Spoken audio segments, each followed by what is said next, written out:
అలరి టీవీ ప్రేక్షక మహాశైలకు స్వాగతం, సుస్వాగతం, శుభోదయం. ఆధ్యాత్మిక భక్తి ప్రవచనాలు సజ్జన సాంగత్యంలో భాగంగా ఈరోజు మనం చెప్పుకునే ప్రధాన అంశం సర్వే జన సుఖినో భవంతు సనాతన వైభవం గురించి మనం మాట్లాడుకుందాం. భారతదేశం ప్రపంచ దేశాల అన్నిటిలోనూ అగ్రామిగా ఉంది. ఎందుకంటే ఇది యోగ భూమి, ధర్మభూమి, మహనీయులు ఆవిర్భించినటువంటి పుణ్యభూమి.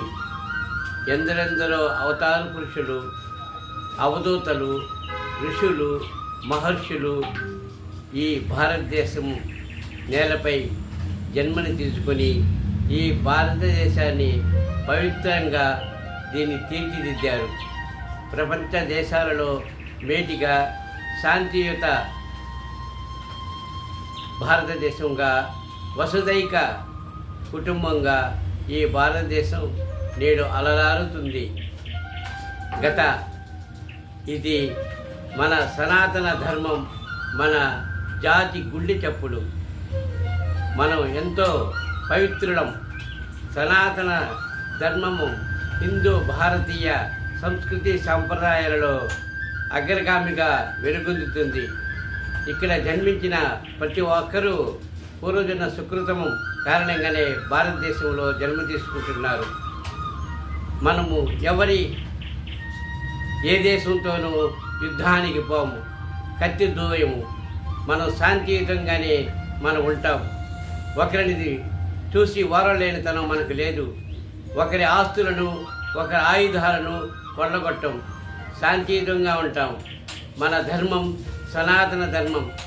లోక సమస్త సుఖినో భవంతు అనే నినాదం ప్రపంచంలో గత 5000 సంవత్సరముల నాటు మన భారతదేశం పూర్వపు వేదాలు ప్రపంచమంతా చీకటిగా ఉన్నప్పుడు ఆకాశాన్ని చూశాయి. ఉపనిషత్తులు ఆత్మని గురించి వివరించాయి. ఆయుర్వేదం మన నుంచే ప్రారంభమైంది.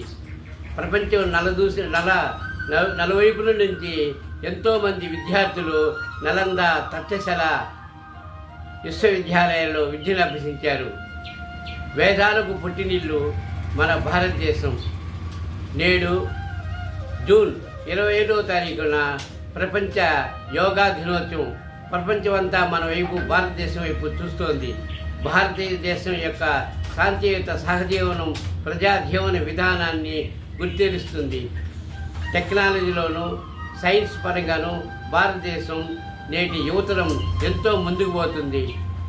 సర్వే జన సుఖినో భవంతు, ధర్మో రక్షతి రక్షతి అని నినాదాలతో మనం ముందుకెళ్తున్నాం.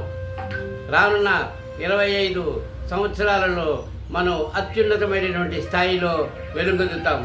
అప్పుడు ప్రపంచ దేశాలు మన వైపు చూస్తాయి.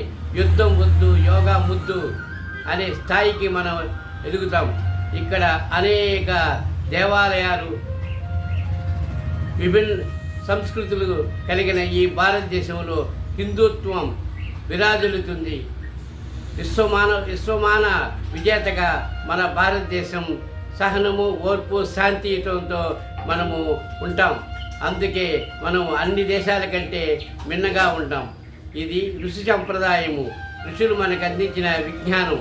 0 అనే సంఖ్యను కనిపెట్టేందుకు కూడా మన పూర్వీక ఋషులు మాత్రమే. కాబట్టి మనది పవిత్రమైన సంస్కృతి సంప్రదాయం. అందరూ హిందుత్వం కలిగి హిందూ సాంప్రదాయ సంస్కృతులను భావితరాలకు అందించాల్సిన బాధ్యత మనపై ఉంది. మన దేశ రక్షణ, మన హిందూ సంరక్షణ, మన అందరూ దానికి బాధ్యత వహించి హిందూ సాంప్రదాయ సనాతన ధర్మ వైభవాన్ని మనము ప్రపంచ దేశాలకు చాటి చెప్పాల్సిన అవసరం ఎంతైనా ఉంది. ఓం తత్సత్.